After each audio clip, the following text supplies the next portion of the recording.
সকলোকে সময় লক্ষ্য ৰাখি চমুকৈ সকলো বক্তব্য ৰাখিবলৈ অনুৰোধ জনাইছোঁ। মই এতিয়া আমাৰ গুৱাহাটীৰ অসম নাগৰিক সমাজৰ সম্পাদক সমাজকৰ্মী পৰেশ মালাকাৰক বক্তব্য প্ৰদান কৰিবলৈ অনুৰোধ জনাইছোঁ। সভাপতি মহোদয়, মঞ্চত উপস্থিত থকা বিশিষ্ট ব্যক্তিসকল আৰু যোৰহাটৰ বিভিন্ন ঠাইৰ ওচৰে পাজৰে থকা ৰাইজ এই নাগৰিক অভিৱৰ্তনত উপস্থিত থাকিছে।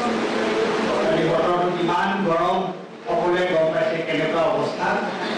তেনেকুৱা অৱস্থাটো আপোনালোক আহিছে আৰু ইয়াত গোট খাইছে, সেইটো বৰ ডাঙৰ কথা। মই বৰ বেছি দীঘলীয়া বক্তৃতা দিয়া মানুহেই নহয়, মই বক্তৃতা দিয়া বৰ ভালো নহয়। তথাপি মই কেইটামান কথা ক'ব বিচাৰিছোঁ। তিনিটা কথা খুব গুৰুত্বপূৰ্ণ বুলি মই ভাবোঁ। ডক্টৰ হেৰেণ ভাই ছাৰে ইতিমধ্যে কিছু কথা কৈছে, পদ্মভূষণ নাথে তেওঁৰ বক্তৃতাতো কিছু কথা কৈছে, গতিকে সেইবিলাকক আকৌ পুনৰুক্তি কৰাৰ কোনো অৰ্থ নহয়। তিনিটা কথা মই ক'ব বিচাৰিছোঁ। এই তিনিটা কথা হৈছে কি, এটা হৈছে এই চৰকাৰ, ভাৰতীয় জনতা পাৰ্টী চৰকাৰ কেন্দ্ৰত থকা দুটা টাৰ্ম তেওঁলোকে কাৰ্যকাল কমপ্লিট কৰিলে, এতিয়া দ্বিতীয় টাৰ্ম তেওঁলোকৰ আৰম্ভ হৈছে। গতিকে এটা হৈছে চৰকাৰ, ভাৰতীয় জনতা পাৰ্টী চৰকাৰ, এটা হৈছে এটা পক্ষ হৈছে বিৰোধী ৰাজনৈতিক দলবোৰ, আৰু ৩ নম্বৰ পক্ষটো হৈছে আমি সাধাৰণ ৰাইজ, নাগৰিক সমাজ তাৰ ভিতৰতে আছে। এতিয়া যোৱা সময়ছোৱাত এই চৰকাৰখনে কি কৰিছে, কি নকৰিছে, সেইটো আপোনালোকে দেখা পাইছে। যে আচলতে আমি সকলোৱে জানো যে এখন দেশৰ কাৰণে, যদি এখন দেশৰ উন্নতিৰ কাৰণে প্ৰথম প্ৰিকণ্ডিশ্যনটো কি, প্ৰথম চৰ্তটো কি, প্ৰথম চৰ্তটো হৈছে সামাজিক শান্তি। অৰ্থাৎ আমাৰ দেশখনত বিভিন্ন ধৰ্ম, বিভিন্ন ভাষা, বিভিন্ন সম্প্ৰদায়, বিভিন্ন জাতিৰ মানুহৰ এটা সংমিশ্ৰণ, যিটো আমি সকলোৰে পৰা আমি আপোনালোকে অকল জনাই নহয়, আমি এইটো অভিজ্ঞতাৰ ভিতৰৰ বস্তু যে ইউনিটি ইন ডাইভাৰ্চিটি। আৰু ঠিক একজেক্টলি একেটা কথা অসমৰ ক্ষেত্ৰতো বিভিন্ন জাতি, বিভিন্ন ভাষা, অসমৰ কথা যদি আমি চাব যাওঁ, তেতিয়াহ'লে মোগল আহোম যুগৰ পৰা আমাৰ যদি বৈষ্ণৱ যুগলৈকে আহোম যুগত কেনেকুৱা সকলো সম্প্ৰদায় লগ লাগি মোমাইনামী বৰবৰাই তেনেকৈ গাঁও পাতিছিল সকলোকে লৈ। শংকৰদেৱৰ গাৰু গোবিন্দ, জগন্নাথ চাংখাই অসমীয়া সংস্কৃত গঢ়ি উঠিছে। গতিকে প্ৰথম কথা কৈছে সামাজিক শান্তি। আৰু ২ নম্বৰ কথাটো কি, এই ২ নম্বৰ কথাটো হৈছে দেশৰ যিবোৰ সম্পদ, সেই সম্পদৰ এক ধৰণৰ সমবিতৰণ। এতিয়া আমাৰ দেশত কি হৈছে, এই যোৱা সময়ছোৱাত আমি কি দেখা পাইছোঁ যে তেওঁলোকৰ ১ নম্বৰ কাৰ্যসূচী হৈছে যে চৰকাৰৰ দায়িত্ব হ'ব লাগে সামাজিক শান্তি। বিভিন্ন সম্প্ৰদায়, বিভিন্ন কমিউনিটিৰ মাজত তেওঁলোকে হিন্দু, মুছলমান আৰু বিভিন্ন অসমীয়া, বঙালী বিভিন্ন ধৰণৰ। গতিকে যি চৰকাৰৰ প্ৰথম কৰ্তব্য হৈছে সামাজিক শান্তি, তেওঁলোকৰ উদ্দেশ্যটো হৈছে যে তেওঁলোকে মেজৰিটিৰ ভোট পাবৰ কাৰণে তেওঁলোকৰ এটা ধাৰাবাহিকভাৱে তেওঁলোকৰ উদ্দেশ্য হৈছে সামাজিক অশান্তি। ২ নম্বৰ, আমি যদি অৰ্থনৈতিক ক্ষমতাৰ কথাটো কওঁ যে কি আছিলে, যে ভাৰতবৰ্ষৰ যিটো আপোনাৰ সংবিধানৰ প্ৰস্তাৱনা তাত কি কোৱা হৈছে যে সকলো মানুহে যাতে তেওঁলোকৰ অৰ্থনৈতিকভাৱে তেওঁলোক স্বাৱলম্বী হ'ব পাৰে। স্বাধীনতাৰ পিছত কি হৈছিলে, স্বাধীনতাৰ পিছত আমাৰ দেশত লেনদেনীয়া নিগমী অৰ্থনীতি আছিল। এটা হৈছে এফালে পাব্লিক চেক্টৰ, ৰাষ্ট্ৰীয় খণ্ড, আৰু আনফালে প্ৰাইভেট খণ্ড, আৰু দুইটাৰ মাজত এক ধৰণৰ বেলেঞ্চ। আৰু আপোনালোক সকলোৱে ইয়াত থকা বেছিভাগ মানুহে আপোনালোকে বেংকিং চেক্টৰত কাম কৰিছে, শিক্ষা ক্ষেত্ৰত কাম কৰিছে, বিভিন্ন আপোনালোকে পাব্লিক চেক্টৰত আণ্ডাৰটেকিঙত কাম কৰিছে, এইটো কণ্ডিশ্যনত, এইটো মুদত আপোনালোকে কাম কৰিছে। আৰু তাৰ ফলাফল কি, আৰু এতিয়া তেওঁলোকে কি কৰিছে, এতিয়া তেওঁলোকে এটা হোলচেল প্ৰাইভেটাইজেশ্যন। আজি আপুনি যি পেঞ্চন পাইছে আপোনাৰ ল'ৰাই বেছিভাগৰ ক্ষেত্ৰতে মই কৈছোঁ যে তেওঁলোকে সেইটো দৰমহাও নাপায়, তাৰ আধাও তেওঁলোকে দৰমহা নাপায়। এইটো এটা অৱস্থা হৈছে গোটেই ভাৰতবৰ্ষতে। আৰু কি কৰিছে আৰু তেওঁলোকে দেশৰ সমগ্ৰ সম্পদ তেওঁলোকে কেইজনমান গোষ্ঠীপ্ৰায়ক, যিটোক আমি ক্ৰনি কেপিটেলিষ্ট বুলি কৈছোঁ, তেওঁলোকে এফালৰ পৰা দেশখন গতাই দিছে। গতিকে এনেকুৱা এটা অৱস্থা আমি দেশৰ নাগৰিকে আমি কি কৰিব পাৰোঁ? আমি কেনেকুৱাকে তেওঁলোকৰ বিৰুদ্ধে আমি কেনেকুৱা কি ধৰণৰ অৱস্থা হ'ব? আৰু অসমৰ ক্ষেত্ৰত আপোনালোকে চাওক এটা কথা কোৱাই যাব ধুনীয়াকৈ কৈছে। আপোনালোকে এটা বস্তু চাওক যে অসম আন্দোলনৰ কাৰণে এটা ছবছৰীয়া আন্দোলন হ'ল। তাৰপিছত ৰাজীৱৰে কোৱা হ'ল যে 1971 25 মাৰ্চৰ পিছত অহা কোনো মানুহৰ দায়িত্ব আমি নলওঁ, হিন্দুৱে হওক মুছলমানে হওক। তাৰপিছত এজিপিয়ে দুটা কাৰ্যকাল তেওঁলোকে চৰকাৰ কৰে। তাৰপিছত কংগ্ৰেছৰ চৰকাৰ আহিছিল তিনিটা টাৰ্ম। তাৰ কোন অসম একত ইমপ্লিমেণ্টেশ্যনৰ দায়িত্ব কাৰ ওপৰত আছিল? এই বাপুজনৰ মই নামেও উল্লেখ কৰিব নিবিচাৰোঁ, কাৰ ওপৰত আছিল অসম একত ইমপ্লিমেণ্টেশ্যন। সেইটো গ'ল। তাৰপিছত আহিল বিজেপিৰ দুটা টাৰ্ম।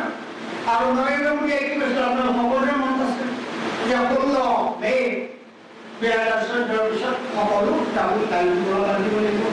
তাৰপিছত কি কৰে 2020 তেওঁলোকে কাহিনী কৰে যে 2014 পৰা সকলো মানুহ 2014লৈকে যি আহিছিলে হিন্দু তেওঁলোকে নাগৰিকত্ব দিব। তাৰপিছত কি হ'ল এতিয়া তেওঁলোকে কৈছে যে 2024 তেওঁলোকে এই দেশটো আনিব। তোমালোকৰ লাজ লজ্জা কিবা আছে নে নাই? তোমালোকৰ অসমীয়া জাতি, অসমীয়া পৰিচয়, এইবোৰ কথা কোৱাৰ তোমালোকৰ কিবা অধিকাৰ আছে নেকি? মই আগতে যিটো কথা কৈছো যে আমাৰ যিটো পৰিচয়, আমাৰ পৰিচয়টো ধৰ্মীয় নহয়, আমাৰ পৰিচয়টো হৈছে সাংস্কৃতিক, আমাৰ পৰিচয়টো হৈছে ভাষিক।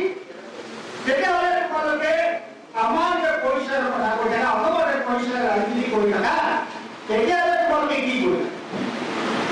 ইয়াতকে বেছি আমাৰ চকুত আঙুলি দি তেওঁলোকে দেখুৱাব লাগিল যে তেওঁলোকে সঁচাকৈ আমাৰ জাতীয় স্বতন্ত্ৰতা, আমাৰ জাতীয় পৰিচয়ৰ কথা তেওঁলোকে কিবা চিন্তা কৰে। এতিয়া প্ৰশ্নটো হ'ল, মই এইটো ক'লো প্ৰথম যিটো তিনিটা কথা কৈছো ত্ৰিভুজ, এইটো হৈছে বিজেপি। আৰু উচ্ছেদৰ নামত তেওঁলোকে জ্ঞান কৰি কেনেকুৱাকে আদানী আম্বানী কেনেকুৱা ধৰণে কি ধৰণে দিছে, মাটি দিছে, এই গোটেইবোৰ কথা আমি দেখিছোঁ যে এইটো হৈছে তেওঁলোকে এই ধৰণৰ চিন্তা কৰি আছে। এতিয়া আমি ইয়াৰ বিৰুদ্ধে কি কৰিম? আপোনালোকে আন্দোলন কৰক, তেওঁলোকে নামানে। মোৰতো বহু সময় তেওঁলোকৰ পক্ষে তাৰ এটাই উপায় আছে, সেইটো যে তেওঁলোকক যদি আমি ক্ষমতাৰ পৰা আঁতৰাব নোৱাৰো, তেতিয়াহ'লে আমাৰ অৱস্থা কি হ'ব ভগৱান জানে। তেওঁলোকক ক্ষমতাৰ পৰা আঁতৰাব নোৱাৰে, আমি কি অৱস্থা কৰিম একো ঠিক নাই। এতিয়া ক্ষমতাৰ পৰা আঁতৰোৱাৰ কাৰণে এতিয়া আমাৰ কাম কি? মই ভাবো যে ইয়াত মই যাকে লগ পাওঁ তাকে কওঁ যে অৰ্জুনৰ দৰে আমাৰ এই মুহূৰ্তত আমাৰ এটাই কাম, সেইটো হৈছে আমাৰ দৃষ্টি নিবদ্ধ হ'ব লাগিব 2026 বিধানসভা নিৰ্বাচন। আৰু এই দৃষ্টি আপোনালোকক মই এটা কথা মনত পেলাই, আপোনালোকে নাভাবিব যে অসমৰ পৰিস্থিতি বা বিজেপি ভাৰতীয় জনতা পাৰ্টি খুব শক্তিশালী।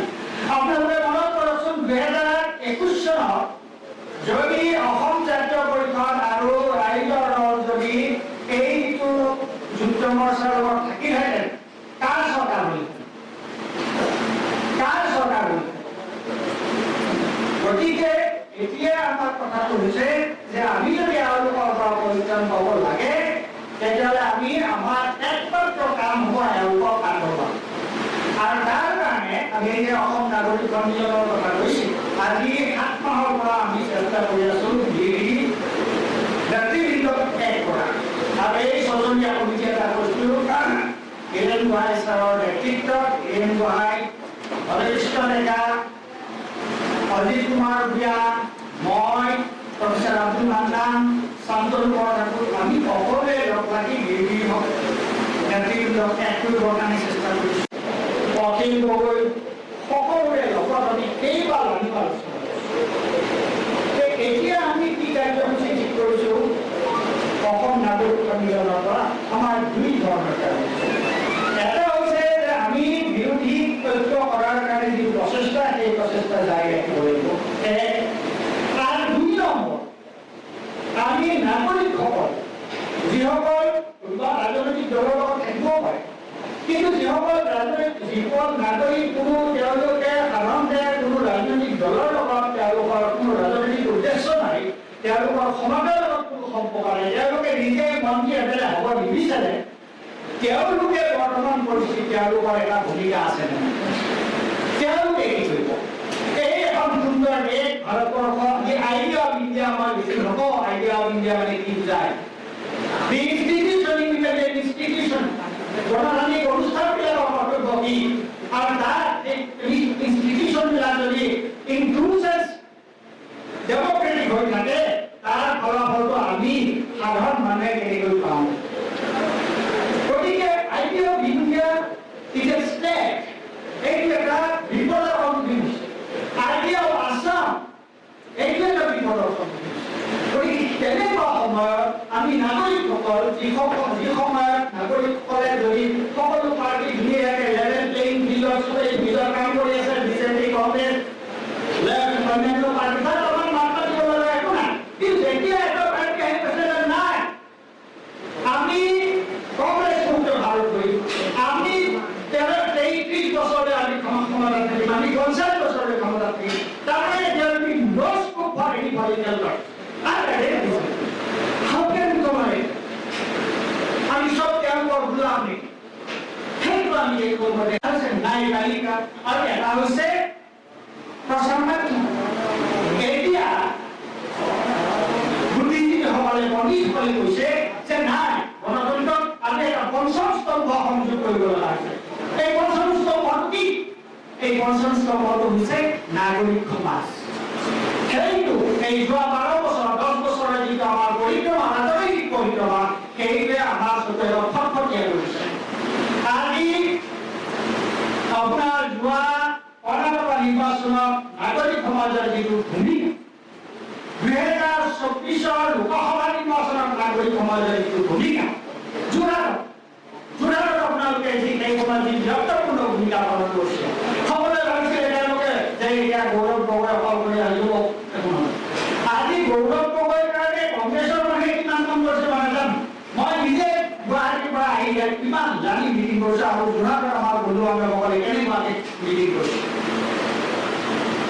তেওঁলোকৰ কোনো ৰাজনৈতিক উদ্দেশ্য নাই, তেওঁলোকৰ কোনো ক্ষমতাৰ মোৰ কোনো ক্ষমতাৰ সম্ভৱ।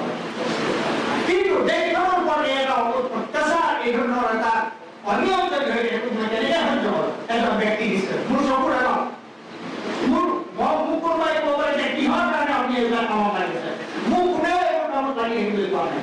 মোক মোৰ বিবেকে কৈছে যে মই এই মুহূৰ্তত এই ধৰণৰ কামত নালাগো, তেতিয়াহ'লে মই মোৰ যিটো দায়িত্ব নাগৰিক হিচাপে, সেই দায়িত্ব পালন কৰাত মই ব্যৰ্থ হ'ম। গতিকে নাগৰিক সমাজৰ এফালেদি প্ৰথম মই যিটো কথা ক'বলৈ গৈছোঁ যে এফালেদি আমি চেষ্টা কৰি আছোঁ, how can we unite the opposition political parties? Number one. Number two, নাগৰিক সমাজে আমি কি কৰিব পাৰোঁ? আমি ভাবিছোঁ গতিকে এইটো কাম আজি আপোনাৰ এইখন হৈছে আমাৰ দ্বিতীয় আঞ্চলিক অভিৱৰ্তন। প্ৰথম গুৱাহাটীত হৈ গ'ল যিটো ৰাজ্যভিত্তিক অভিৱৰ্তন নাগৰিক অসম নাগৰিক সন্মিলনত। তাত ইয়াত যোৰহাটৰ যথেষ্ট সংখ্যক ব্যক্তি তাত উপস্থিত আছিল। এইটো আমি কৰিছিলোঁ জুলাই 5-6 তাৰিখে। তাৰপিছত নগাঁৱত আপোনাৰ আঞ্চলিক অভিৱৰ্তন হৈছে 6 আগষ্টত। আজি যোৰহাটত হৈছে 7 ছেপ্টেম্বৰত। ইয়াৰ পিছত হ'ব আপোনাৰ ঢেকীয়াজুলিত 14 ছেপ্টেম্বৰত। তাৰপিছত বিভিন্ন ঠাইত হ'ব। এতিয়া চাওক, উদ্যোগটো হ'ব লাগিছিলে সকলোকে এক কৰাৰ কাৰণে ৰাজনৈতিক দল